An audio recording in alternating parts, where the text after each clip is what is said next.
आमतौर पर आप और हम सभी बजट शब्द का खूब इस्तेमाल करते हैं, लेकिन क्या हम जानते हैं कि बजट होता क्या है?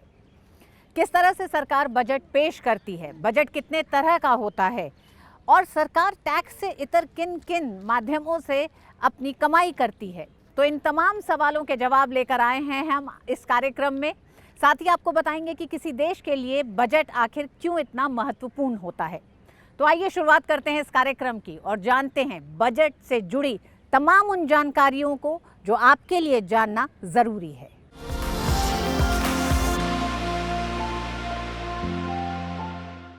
हमारे संविधान में बजट शब्द का इस्तेमाल नहीं हुआ है। संविधान में इसे वार्षिक वित्तीय विवरण कहा जाता है। केंद्रीय बजट, जिसे आम बजट भी कहा जाता है, इसमें सरकार की आमदनी और तमाम प्रस्तावित योजनाओं पर होने वाले खर्च का विवरण होता है। तो आइए जानते हैं क्या होता है आम बजट और संसद में इसे किस तरह पारित किया जाता है।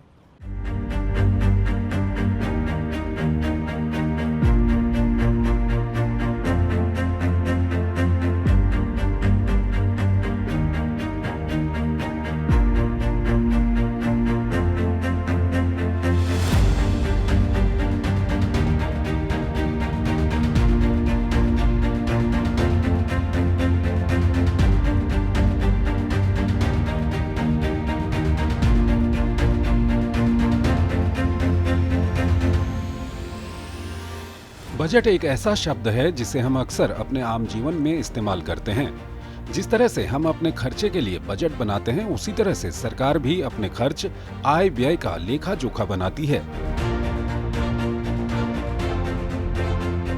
आम भाषा में आने वाले साल की कमाई और खर्चे की योजना को ही बजट कहते हैं। देश के बजट यानी केंद्रीय बजट में कई स्रोतों से आने वाले पैसे और तरह तरह के मदों में होने वाले खर्च की विस्तृत योजना पेश की जाती है। इसके साथ ही ये भी तय होता है कि अगले साल सरकार टैक्स की दरें क्या रखेगी।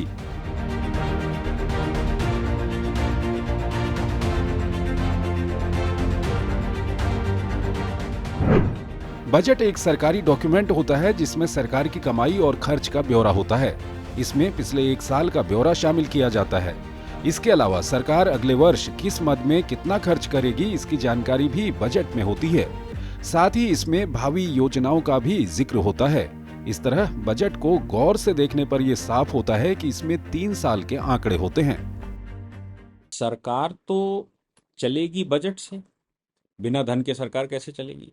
लेकिन सरकार भी अगर धन इस्तेमाल करेगी तो भारत की संचित निधि में से धन निकालने का एक तरीका बताया है। वो तरीका है आर्टिकल 112 में ये व्यवस्था दे रखी है कि आप पहले एस्टीमेट पेश करेंगे, यानी कि संसद के आगे सबसे पहले आप लोकसभा में ये बताइए कि आपने पुराने बजट में क्या किया और आगे की आपकी प्लानिंग क्या है। लोकसभा में ये अधिकार है।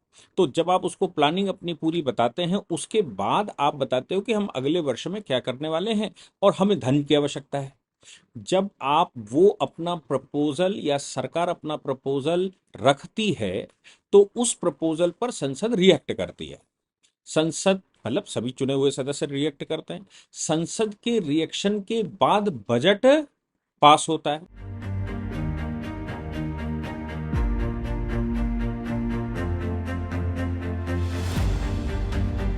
हालांकि संविधान में कहीं भी बजट शब्द का प्रयोग नहीं किया गया है।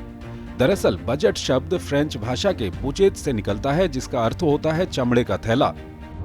पहली बार इस शब्द का प्रयोग इंग्लैंड में 1733 में किया गया था, जब एक समाचार पत्र ने एक कार्टून प्रकाशित किया जिसमें चांसलर वालपोल को बैग खोलते दिखाया गया था। उसका शीर्षक था बजट खोला गया। तब से ये शब्द अंग्रेजी में चल गया और वहीं से इसे हिंदी में अपनाया गया। बोलचाल की भाषा में जिसे हम आम बजट या केंद्रीय बजट कहते हैं, उसे संविधान के अनुच्छेद 112 में एनुअल फाइनेंशियल स्टेटमेंट यानी वार्षिक वित्तीय विवरण कहा गया है। अनुच्छेद 112 में कहा गया है कि राष्ट्रपति प्रत्येक वित्तीय वर्ष के संबंध में संसद के दोनों सदनों के समक्ष भारत सरकार की उस वर्ष के लिए प्राक्कलित प्राप्तियों और व्यय का विवरण रखवाएंगे, जिसे इस भाग में वार्षिक वित्तीय विवरण कहा गया है। केंद्रीय बजट में मुख्य तौर से 7 दस्तावेज शामिल होते हैं। ये दस्तावेज हैं वित्त मंत्री का बजट भाषण, वार्षिक वित्तीय कथन, बजट का सार, वित्त विधेयक, बजट प्राप्तियां, बजट व्यय और अनुदान की मांग। पहले बजट को पार्लियामेंट में प्रेजेंट किया जाता है, फिर पार्लियामेंट में उस पर आपने देखा होगा डिस्कशन करा जाता है। थर्ड स्टेप में पार्लियामेंट में डिफरेंट डिपार्टमेंट्स की कमेटी हैं, जहां किस किस मद में किस किस प्रक्रिया के तहत अलग अलग ग्रांट्स दी जाती हैं, तो अलग अलग डिपार्टमेंट से जो डिमांड आती है उस पर डिस्कशन किया जाता है। फिर अप्रोप्रिएशन बिल पास किया जाता है और लास्ट में हमारा जो फाइनेंस बिल है उसको पास किया जाता है। वित्त मंत्री के बजट भाषण में दो हिस्से होते हैं, पार्ट ए और पार्ट बी। पार्ट ए में हर सेक्टर के लिए आवंटन का मोटे तौर पर जिक्र होता है। इनके लिए सरकार की नई योजनाओं का ऐलान होता है। इससे सरकार की नीतिगत प्राथमिकताओं का पता चलता है। पार्ट बी में सरकार के खर्च और पैसा जुटाने के लिए टैक्स से जुड़े प्रस्ताव होते हैं, यानी आम बजट में सरकार की आर्थिक नीति की दिशा दिखाई देती है। इसमें मंत्रालयों को उनके खर्चों के लिए पैसे का आवंटन होता है। इसमें आने वाले साल के लिए कर प्रस्तावों का ब्यौरा पेश किया जाता है। गवर्नमेंट अपनी प्लानिंग लाती है कि वो क्या करना चाहती है। भाई टैक्स लाना चाहती है, टैक्स की जो ऑलरेडी स्लैब्स हैं उसमें बदलाव करना चाहती है, घटाना चाहती है, बढ़ाना चाहती है, नए टैक्स लगाना चाहती है। ये सारे प्रपोजल्स आते हैं। रेलवे के आते हैं, अब बजट के साथ मर्ज हो गया रेलवे बजट, तो उसमें आ रहे हैं आपके फ्रेट के बढ़ रहे हैं, कम हो रहे हैं। आपको कैपिटल एक्सपेंडिचर क्या रखना है गवर्नमेंट को, क्योंकि मेजर एक थ्रस्ट एरिया जो बजट का होता है वो कैपिटल एक्सपेंडिचर होता है। जो गवर्नमेंट का सिर्फ खर्चा ही खर्चा होता है, उससे रेवेन्यू कुछ नहीं होती। और ये गवर्नमेंट का एक ग्रोथ स्टोरी के लिए कैप एक्सपेंडिचर बहुत जरूरी है। बजट पेश करने की प्रक्रिया के तहत वित्त मंत्री लोकसभा में बजट भाषण पढ़ते हैं। बजट भाषण के पढ़े जाने के बाद बजट उपायों पर एक आम चर्चा होती है। बहस में हिस्सा लेने वाले सदस्य बजट के प्रस्तावों और नीतियों पर चर्चा करते हैं। इस आम चर्चा के बाद संसद की कार्यवाही आमतौर पर कुछ दिनों के लिए स्थगित की जाती है। इस दौरान विभागों की स्थायी समितियां मंत्रालयों के अनुमानित खर्चों का विस्तार से अध्ययन करती हैं। इन्हें डिमांड्स फॉर ग्रांट्स यानी अनुदान मांग कहा जाता है। समितियां इसके बाद हर एक मंत्रालय की डिमांड्स फॉर ग्रांट्स पर अपनी रिपोर्ट जमा करती हैं। समितियों की रिपोर्ट जमा करने के बाद अलग अलग मंत्रालयों की अनुदान मांगों पर लोकसभा में चर्चा और वोटिंग होती है। बजट पास होने की अंतिम तारीख तक जिन डिमांड्स पर वोटिंग नहीं हो पाती है, उन सभी पर एक साथ वोटिंग हो जाती है। अनुदान मांगों को एप्रोप्रिएशन बिल में समाहित किया जाता है। इसे संसद से पास किया जाना जरूरी है, तभी सरकार द्वारा पारित खर्चों के लिए कंसोलिडेटेड फंड यानी संचित निधि से रकम निकाली जा सकती है। आखिर में फाइनेंस बिल पर वोटिंग होती है। फाइनेंस बिल के पास होने के साथ ही बजटीय प्रक्रिया समाप्त हो जाती है। आपने बजट तो पास कर दिया, वित्त विधेयक पास कर दिया, लेकिन जब तक अप्रोप्रिएशन बिल पास नहीं होगा वो सिर्फ बजट ही रह जाएगा। अप्रोप्रिएशन बिल ये है कि जो कंसोलिडेटेड फंड ऑफ इंडिया है उससे गवर्नमेंट ऑफ इंडिया फंड निकालती है जो वित्त विधेयक में पास हुआ है। बजट का मकसद देश की अर्थनीति को एक दिशा देना होता है। आमदनी और खर्च की योजना बनाकर आर्थिक हालात को नियंत्रण में रखने की कोशिश की जाती है। बजट का मकसद सरकारी खर्चों पर नियंत्रण करने के साथ ही विकास कार्यों को गति देना होता है।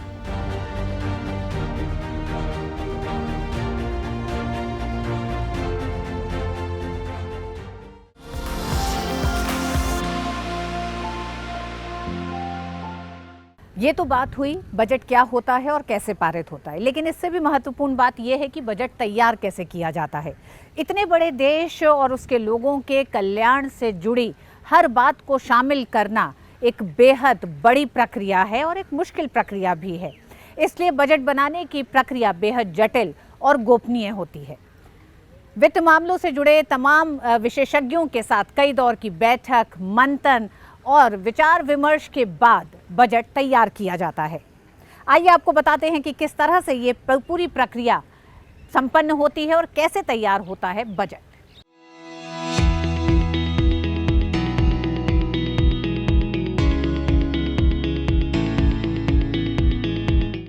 हर साल देश के हर नागरिक को इंतजार रहता है आम बजट का।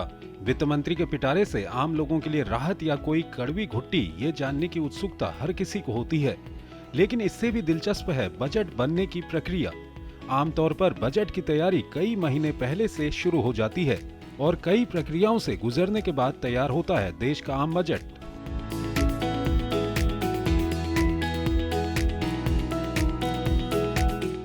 बजट बनाने की प्रक्रिया में वित्त मंत्रालय, नीति आयोग और सरकार के अन्य मंत्रालय शामिल होते हैं। वित्त मंत्रालय में आर्थिक मामलों के बजट डिवीजन विभाग पर बजट को बनाने की जिम्मेदारी होती है और ये डिवीजन नोडल एजेंसी होता है। सबसे पहले वित्त मंत्रालय खर्च के आधार पर गाइडलाइन जारी करता है। एक सर्कुलर सभी मंत्रालयों, विभागों और स्वायत्त निकायों को भेजा जाता है। दरअसल इस सर्कुलर के जरिए सभी मंत्रालयों और विभागों के खर्च, विशेष परियोजनाएं और फंड्स की जरूरत का ब्यौरा मांगा जाता है। मंत्रालय अपनी अपनी मांगों से वित्त मंत्रालय को अवगत कराते हैं। बजट का स्ट्रक्चर तैयार करने में ये सभी जानकारी बहुत जरूरी होती हैं, जिनका बारीकी से अध्ययन किया जाता है।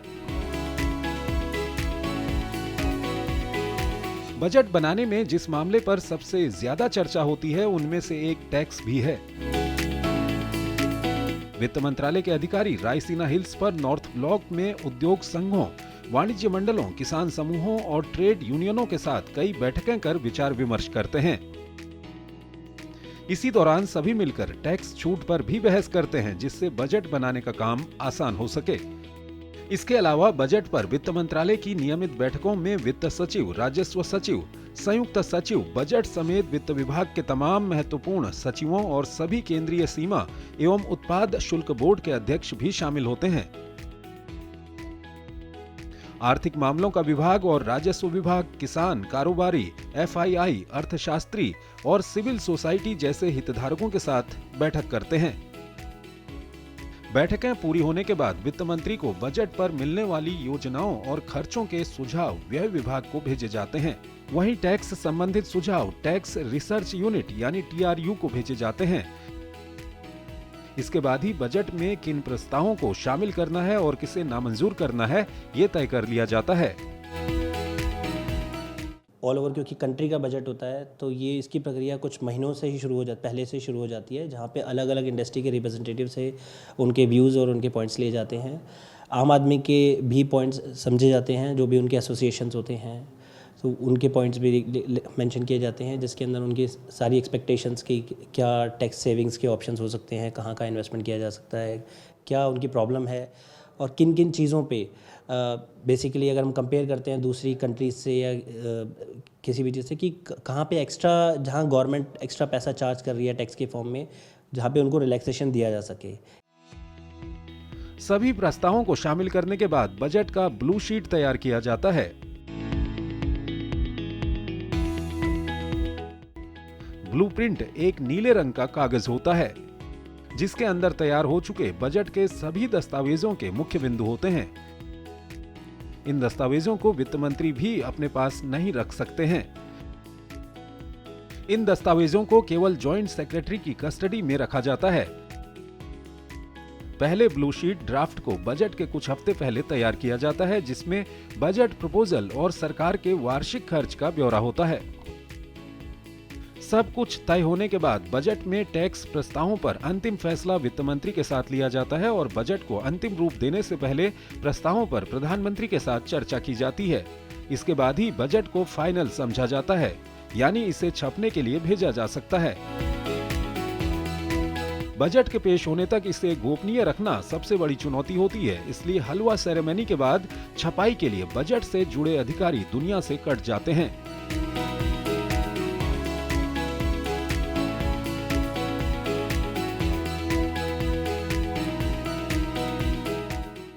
इस सेरेमनी के बाद बजट के डॉक्यूमेंट्स की आधिकारिक छपाई का काम शुरू हो जाता है।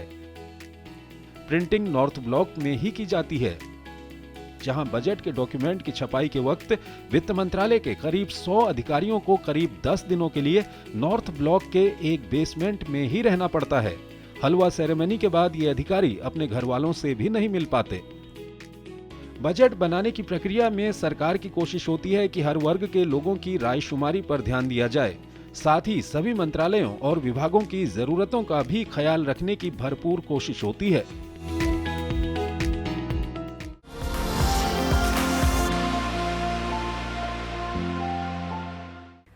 भारत के आम बजट पर देशवासियों की पैनी नजर रहती है और बजट के पास होने के बाद सबसे ज्यादा चर्चा यही होती है कि किसे क्या मिला। लेकिन इससे भी ज्यादा जरूरी बात यह है कि जब हम इस बजट की इतनी चर्चा करते हैं और देश भर की निगाहें होती हैं, तो ये जानना भी बेहद दिलचस्प हो जाता है कि बजट कब और किसने शुरू किया। तो आइए जानते हैं कि बजट का इतिहास क्या रहा है और अभी तक का सफर कैसा रहा है।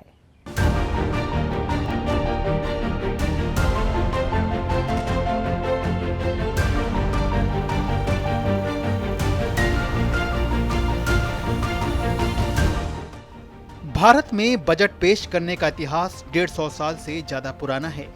भारत में सबसे पहले बजट पेश करने का श्रेय 1860 में तत्कालीन अंग्रेज फाइनेंस मेंबर जेम्स विल्सन को जाता है। ब्रिटिश हुकूमत के दौर में उन्होंने 18 फरवरी 1860 को पहला बजट वायसराय की परिषद में पेश किया था।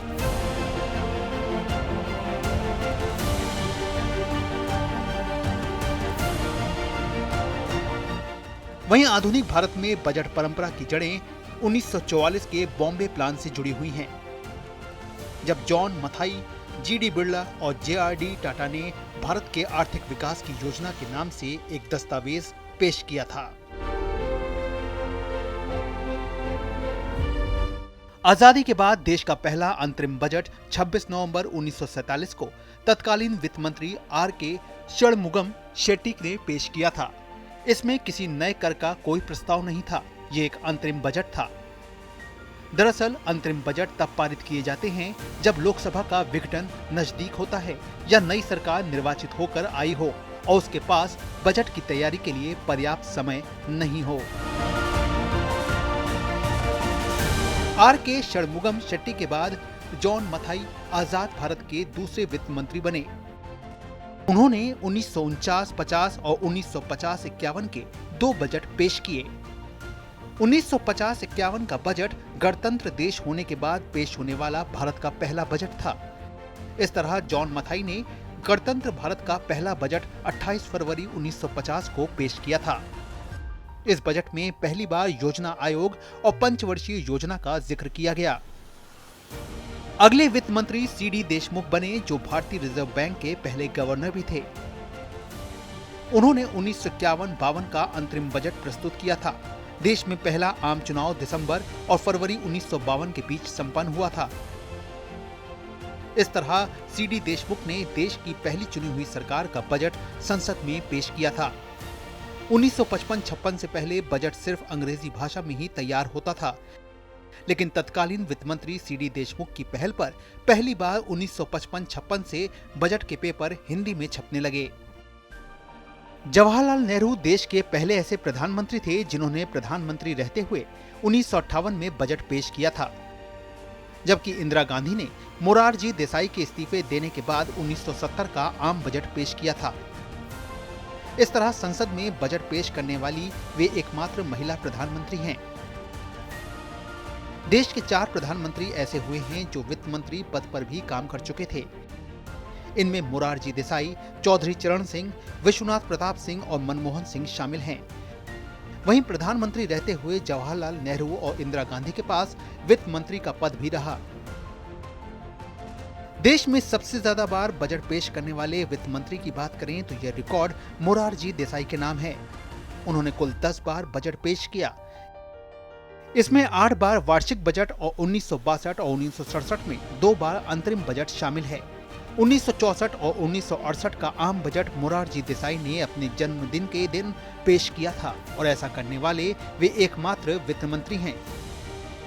वित्त मंत्री निर्मला सीतारमण इस बार अपना 7वां बजट पेश करेंगी। इसके साथ ही लगातार 7 बार बजट पेश करने वाली वो देश की पहली वित्त मंत्री बन जाएंगी। इससे पहले भारत के वित्त मंत्री के रूप में मोरारजी देसाई ने लगातार 6 बार बजट पेश किए थे।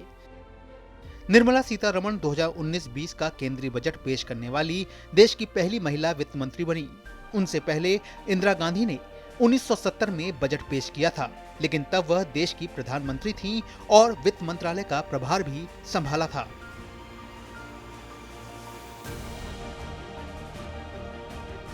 उन्नीस तक देश में बजट शाम 5 बजे पेश किए जाते थे। ये परंपरा ब्रिटिश काल में अंग्रेजों ने शुरू की थी, क्योंकि लंदन में जब दिन के 11 बजते हैं उस समय भारत में शाम के 5 बज रहे होते हैं। 1999 में तत्कालीन वित्त मंत्री यशवंत सिन्हा ने इस परंपरा को तोड़ते हुए दिन के 11 बजे बजट पेश किया।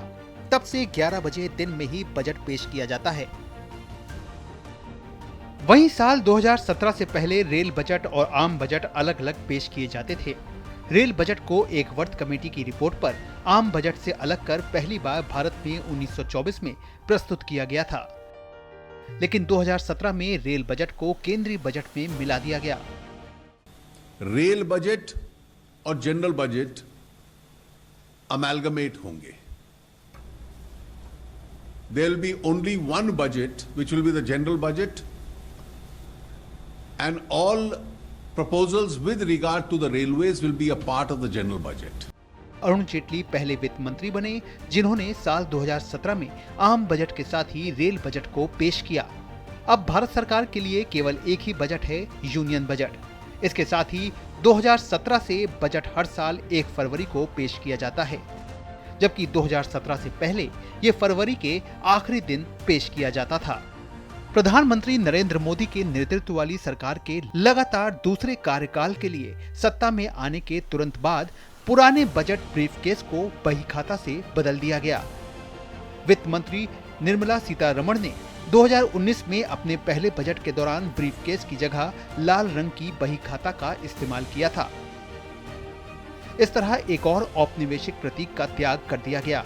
वहीं वित्त मंत्री निर्मला सीतारमण ने 2021 में पहली बार पेपरलेस बजट पेश किया। भारत सरकार के बजट में हर आमो खास का ध्यान रखा जाता है। कई बजट ऐतिहासिक और यादगार बन गए, जिनमें देश को मजबूत बनाने के लिए अहम फैसले लिए गए।